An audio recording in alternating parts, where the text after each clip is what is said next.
I'm angry, I'm burning mad, and I'm furious about something I can't believe it took me this long to realize what I've been missing out on. Friends and fellow gamers, when you think about an MMORPG, what exactly makes you excited? Is it choosing your class or trying out the combat system? Is it the voice acting and storylines or making your character into a true hero? Is it the choices? Is it immersing yourself in a true fantasy world with epic monsters? Maybe it's collecting the coolest mounts in the game, or exploring dungeons. How about collecting everything you need to be the best crafter on the server? Or maybe you are striving to hold the most legendary weapon and prove your worth to everyone you come across. Yes, that's correct. Today we're talking about Final Fantasy XIV. My name is Roger. Welcome to my channel, and I want to keep you from kicking yourself and being furious like me. Let's talk about if you should be playing Final Fantasy XIV. From the moment you hit that play button, you're immersed into the ultimate fantasy world. Not looking back, you meet so many different characters, small, medium, and large. The smallest being the Lalafell, and the largest being the Rogadin. You can choose to be the tiniest of warriors with the truest of hearts, or a towering giant healer dedicated to the flame. A true Holy Trinity game with dungeons requiring a tank, healer, and DPS. And if that's not cool enough, you have the option to only ever make one character and play every single class in the game by simply just changing your weapon. That's right, gamers. One character, every class. How awesome is that? Another thing that really draws you into the game is that your character, the more you progress, the more you advance the story, the bigger of a hero you become.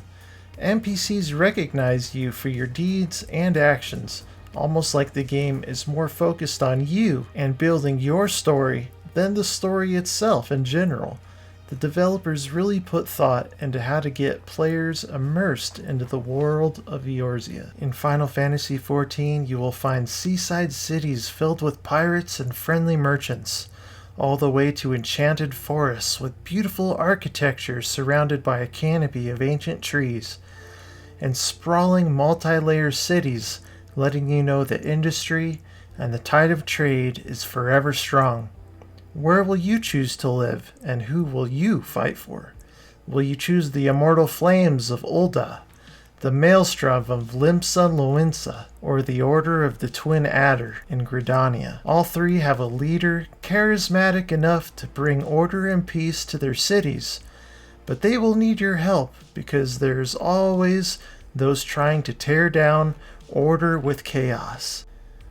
In this case, we're talking about an empire who has Magitech research and ruthless men loyal to the Empire. A mistrusted anarchist in charge who will stop at nothing to bring death to all who do not convert to his ideals. Not only do you have all this to contend with, but the story only begins with the main plot point. In Final Fantasy XIV, you will find yourself bonding and immersed into different characters that you will meet based on what class guild you join. These characters will help guide you in what it really means to be in this particular guild. And since you never have to have more than one character if you don't want to, you can interact with each of these guild class stories as the same persona. Player guilds in Final Fantasy XIV are called free companies, and FF14 has a player base that truly loves the game and is willing to help new players find their way. However, remember this isn't WoW and to leave your baggage at the loading screen. It's a brave new fantastic world and there's no need to rush. The story matters in Final Fantasy XIV, and you're going to want to take it all in. Alright, friends and fellow gamers, it's time for combat, and I'm going to be brutally honest about this because that's just who I am. The first 30 to 50 levels of combat are not great. Don't get me wrong, Final Fantasy XIV has great combat, and it's just not until endgame. It's more of eventually it gets really good. For instance, if you're going to level as a healer, you have 2 damage attacks for basically 40 to 50 levels, and tanks have about 3 you will actually use. However, the endgame dungeons and bosses will have you and a team of people pulling off truly fantastic and amazing feats, chaining together skills for massive DPS. You will be working together through epic boss abilities and coordinating attacks, which is very enjoyable. It's just that you're going to have to stick it out and make it to the endgame to enjoy the best combat Final Fantasy XIV has to offer. The first thing you will notice for the first 30 to 50 hours of combat is that using an ability throws most of your other abilities into a shared cooldown. So you have to choose carefully, especially as a support character, because a wrong heal could mean long periods of time where you're on cooldown. Also, this being said, Final Fantasy XIV combat is really beautiful and aesthetically pleasing, and mechanically everything works perfectly. Combat does get really good, but alas, does start out a little bit lackluster. I'm sorry, FF14 mega fans, but I'm just giving my opinion on this one. Next up, we have Fate Battles. FF14 has so many ways to help you level up fast and get experience. Number 1, you have the main storyline quests. Number 2, you have side quests. 3, guild class quests. And 4, you have fate areas that you can join in on. These happen randomly in open world, which are a type of reoccurring battle challenge. These all have a progress bar that fills up, and at the end you get a large chunk of experience and some gil for your troubles. Gil is the endgame currency. Also, Greenleaf players can choose to pick a server that offers increased experience for new players and is a healthy bonus, which will level you up really quickly. You can easily level up fast enough by only doing the main storyline and class guild quests, which is nice. However, I recommend checking out some of the side quests and stuff too, because there's such a rich story in this game. Alright, next I'd like to talk a little bit about what I'd like to call the rush. The rush is what I like to call those MMOers who do everything they can to do exactly that. Rush through the storyline to get to the max level, and then team up with their crew to grind endgame into the ground. Let me be perfectly clear. FF14 is a solo story and takes it to another level. I would say that if you're planning on rushing it, this probably isn't the game for you.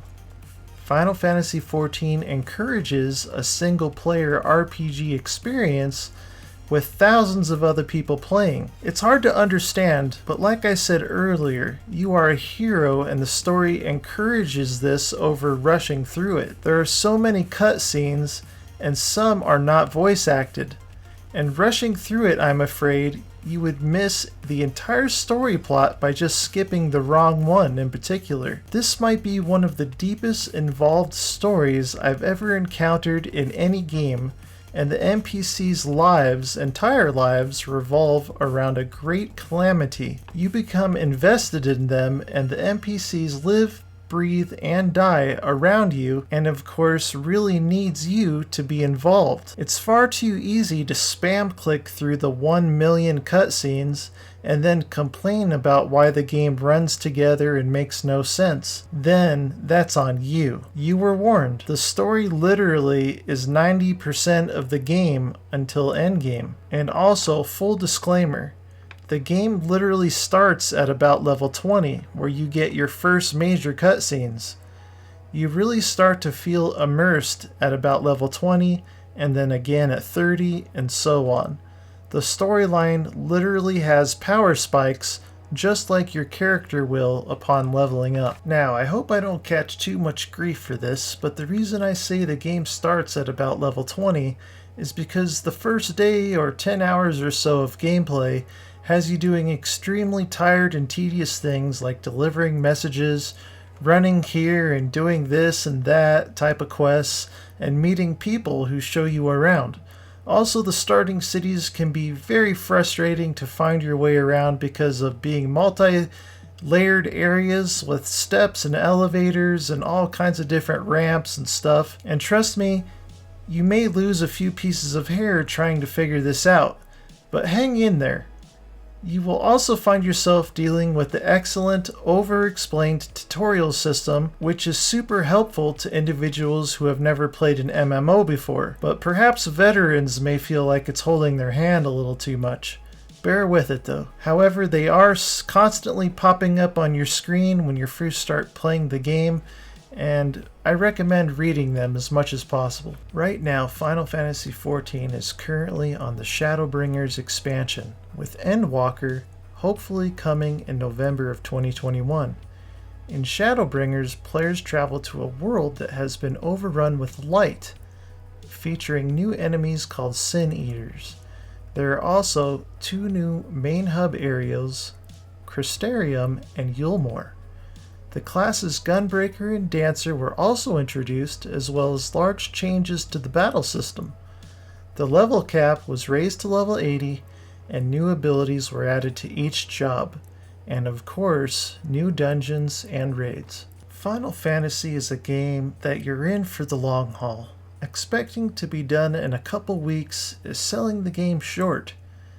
In order to fully take advantage of everything Final Fantasy has to offer, you will need to set up shop and throw out that boat anchor, because every day you play this game, there will be several hours of story, and the game will start out slow depending on your point of view. There's thousands of hours of content for one character, let alone having ults. I hope it doesn't sound like I'm beating a dead Murloc to death, but if you take your time, there is a deep, rich, and very rewarding game here for the best of MMORPGers. Okay, I have to be honest one more time. Final Fantasy XIV was a very hard game for me to become fully immersed in. The beginning of the game was borderline torturous because they throw so much storyline at you and so many tedious quests at you in the very beginning. You feel like it's hard to establish an identity of what you actually want your character to be. However, it does get better. It does allow you to polish the rough edges and immerse happy, and later have a sense of accomplishment. By the time you make it halfway to max level, the game really starts to show its teeth. Final Fantasy XIV has everything a true fantasy MMORPG should have, and does it excessively well, keeping in mind the whole time that the end game will give you the experience you're really after. So the question is no longer, should you play Final Fantasy XIV? The question is, why haven't you started yet? Before we end, I want to say thank you to all my dedicated watchers, and if you haven't done so yet, please consider subscribing for more game-related content several times per week. Please give the video a big thumbs up and leave me a comment letting me know what your favorite part of Final Fantasy XIV is. Thank you so much. My name's Roger, and I'll see you on the next adventure. Take care of yourself, everyone.